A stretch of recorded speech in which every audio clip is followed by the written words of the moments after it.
Reason के कारण, जैसे कोविड हो गया या फिर कोई भी चीज हो गई, तो ये लोग बाईबैक करते हैं उस समय पे अपने शेयर्स को। तो ये आप लोगों के लिए भी हिंट है क्योंकि कंपनी अच्छी है, तो आप भी अगर वो कर रहे हैं, प्रमोटर जब फेथ दिखा रहा है ना अपनी कंपनी में बाईबैक में, तो वो बहुत बड़ी चीज, बहुत अच्छी चीज है, आप भी करो। बट कई बार बायबैक्स में भी रिटेल इन्वेस्टर्स को बेवकूफ बनाया जाता है कि बहुत टाइम से शेयर गिर रहा है, कंपनी बस बायबैक के नाम पे शेयर बनाने की ये कोशिश सिर्फ टॉप 200 कंपनीज में ही आप लागू होती है, मुझे ये बात सारी कंपनीज में मत स्मॉल कैप्स वगैरह तो Small cap उनके में बायबैक्स भी ज्यादा पंप एंड डंप वाला भी सीन उस ग्रुप की भी जो टॉप की कंपनीज है उसी में आप बात कीजिए जिनका मार्केट कैप अच्छा है, पुरानी हिस्ट्री अच्छी है, हाँ। और शायद जो निफ्टी में भी है, जो निफ्टी जिनमें ऑपरेट होने के चांसेस नहीं है, तक आप स्पेस रखिए, जिनमें ऑपरेट होने के चांस नहीं कम है क्योंकि देखिए म्यूचुअल फंड का इंटरेस्ट है, इसलिए लोगों को बताते हैं अगर ऑपरेटर बोलते हैं ना ऑपरेटर की एक्टिविटी से कैसे बचे। सबसे देखिए होना तो हर जगह थोड़ा बहुत है, लेकिन अगर म्यूचुअल फंड्स उसमें इंटरेस्ट दिखा रहे हैं, एफआईआई डीआई का थोड़ा उसमें स्टेक रहता है, हल्का फुल्का भी भले ही रहे, वो अच्छे बहुत पुराना हिस्ट्री, एटलीस्ट 15 साल पुराना हिस्ट्री है, प्रमोटर काफी प्रूवन है।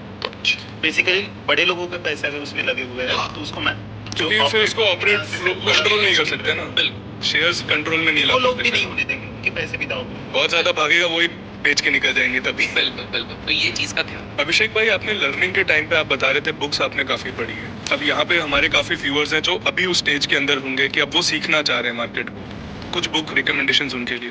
बिल्कुल, तो देखिए शुरुआत आप कीजिए कॉमन स्टॉक्स अनकॉमन प्रॉफिट, काफी अच्छी किताब है, बेसिक है, समझ में भी आएगी। उसके बाद आप जाइए हमारे मेरिल लिंच के जो फंड मैनेजर थे उन्होंने काफी अच्छी किताबें लिखी है, पीटर लिंच ने। तो उस समय पे उन्होंने लिखी है one up on the wall street लिखी हुई है, ये काफी अच्छी किताब है। थोड़ा ऑपरेटर का माइंडसेट हल्का फुल्का समझता है, ज्यादा डिटेलिंग में तो कोई लिखेगा नहीं, but reminiscence of a stock operator है जो जेसी लिवरपूल, एक फेमस ट्रेडर है, उन्हीं पे आधारित है। अब वो पढ़िए, तो ये पहले 3 से शुरुआत कीजिए।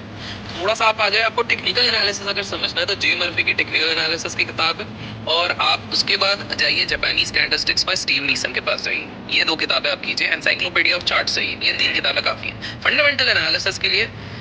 कॉमन स्टॉक अनकॉमन प्रॉफिट के बाद आप इंटेलिजेंट इन्वेस्टर पढ़िए, इंटेलिजेंट इन्वेस्टर के बाद आप पढ़िए सिक्योरिटी एनालिसिस पढ़िए, टफ रहेंगी, 5-6 बार 8 बार पढ़ेंगे तो आपको समझ में आएगा, कोशिश करिए, कोशिश कीजिए। And finally coffee can investing, Indian market के लिए काफी अच्छी किताब लिखी गई है जो मैं आप लोगों को रेकमेंड करूंगा। इन सारी चीजों में ना एक नाम हम बार बार ले भी रहते हैं और उस नाम के बारे में लोगों को बहुत कुछ ज्यादा पता नहीं है।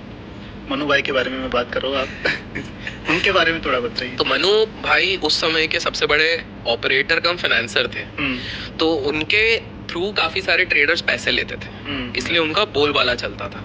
ओके। और मजेदार चीज है वो जिनको पैसा देते थे उन्हीं के शेयर्स तोड़ देते थे। आपको जान के हैरानी होगी कि उस समय पे पीएसयू कंपनीज के जो मालिक सीईओज रिक्रूट